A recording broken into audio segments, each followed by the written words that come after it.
नमस्कार दोस्तों, YouTube के हिस्ट्री अड्डा चैनल पर मैं डॉक्टर दिवाकर मिश्रा एक बार फिर आप सभी का स्वागत करता हूं।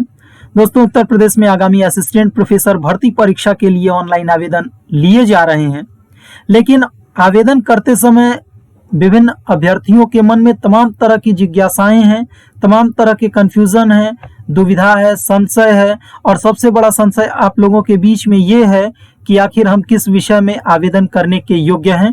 तो इसी को ध्यान में रखते हुए आप सभी के इस संशय को दूर करते हुए आज का यह वीडियो आप सभी के सामने है। सवाल आपके जवाब हमारे पर आधारित है, जिस वीडियो में आपको पता लगेगा कि आप आखिर किस विषय में आवेदन करें, इतिहास या प्राचीन इतिहास विषय में। तो चलिए करते हैं आज के इस वीडियो की शुरुआत। दोस्तों, सबसे पहले हम आपको ले चलते हैं उत्तर प्रदेश उच्चतर शिक्षा सेवा आयोग द्वारा जारी किए गए विज्ञापन संख्या 50 के विज्ञापन के इस पेज पर, जहां एलिजिबिलिटी आपकी बतलाई जा रही है। तो पहली एलिजिबिलिटी देखिए, the masters degree with 55 marks, अर्थात स्नातकोत्तर की डिग्री होनी चाहिए 55% अंकों के साथ उत्तीर्ण। दूसरी, besides fulfilling the above qualifications the candidate must have cleared the national eligibility test अर्थात नेट कंडक्टेड बाय यूजीसी और द सीएसआईआर और सिमिलर टेस्ट। इस तरह के जो राज्यों में भी परीक्षाएं होती हैं आप वो भी उत्तीर्ण किए हों या नेट क्वालिफाई होना चाहिए आप जिस विषय में पीजी किए हुए हैं। तो ये तो आपकी एलिजिबिलिटी रखी गई है, लेकिन यहाँ पर आपको क्लियर नहीं बताया गया है कि आपको आखिर किन किन विषयों में आप आवेदन किस विषय के साथ पीजी के साथ कर सकते हैं। तो आगे देखिए दिया हुआ अंतः संबद्ध विषय उसी के आगे दिया हुआ है। तो देखिए, सहायक आचार्य पद हेतु सुसंगत विषय में स्नातकोत्तर उपाधि अनिवार्य है, अर्थात पोस्ट ग्रेजुएशन आप जिस विषय से किए हों उसी विषय से आपको अप्लाई भी करना है, वही है सुसंगत विषय। लेकिन अधोलिखित अंतः संबद्ध विषयों में स्नातकोत्तर उपाधि प्राप्त अभ्यर्थी मुख्य विषय के अंतर्गत माना जाएगा।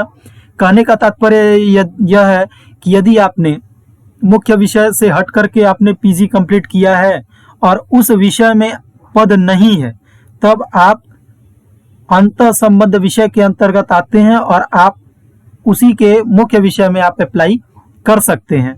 लेकिन यहाँ देखिए, इतिहास विषय के आगे का कॉलम रिक्त है, इसी प्रकार प्राचीन इतिहास विषय का भी कॉलम रिक्त है, अर्थात प्राचीन इतिहास से पीजी किया हुआ अभ्यर्थी प्राचीन इतिहास में ही अप्लाई करेगा और इतिहास विषय में पोस्ट ग्रेजुएशन किया हुआ अभ्यर्थी इतिहास विषय में ही अप्लाई करने के योग्य है। इतिहास से किया हो चाहे मेडवल मॉडर्न हिस्ट्री से किया हो, इतिहास विषय में ही अप्लाई करेगा, न कि प्राचीन इतिहास में। यानी यहाँ पर अलाइड सब्जेक्ट के रूप में कुछ भी नहीं रखा गया है, जबकि आगे देखें एशियन कल्चर वाले विषय में अलाइड सब्जेक्ट के रूप में आपको मिलेगा प्राचीन इतिहास, मध्यकालीन व आधुनिक, पाश्चात्य इतिहास एवं पुरातत्व। अर्थात इन विषयों में अगर आपने पोस्ट ग्रेजुएशन कंप्लीट की है तब आप एशियन कल्चर में अप्लाई करने के योग्य हैं। इस स्थिति को और क्लियर बनाते हैं सिलेबस के आधार पर।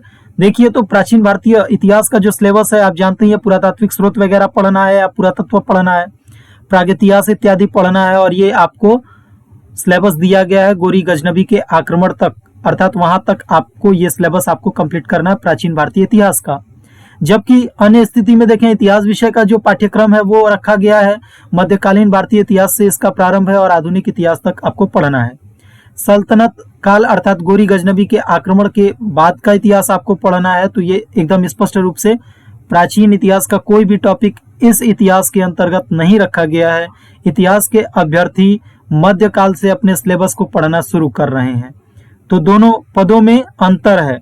तो इस प्रकार हम स्थिति को क्लियर करते हैं और आपके सामने देखिए पहली स्थिति बनती है कि यदि आपने पोस्ट ग्रेजुएशन इतिहास से किया हो चाहे मध्यकालीन इतिहास से किया हो, तब आप नेट क्वालिफाई करते हैं। आपके पास एक ही ऑप्शन है यूजीसी नेट में, इतिहास विषय से आप नेट क्वालिफाई कर रहे हैं।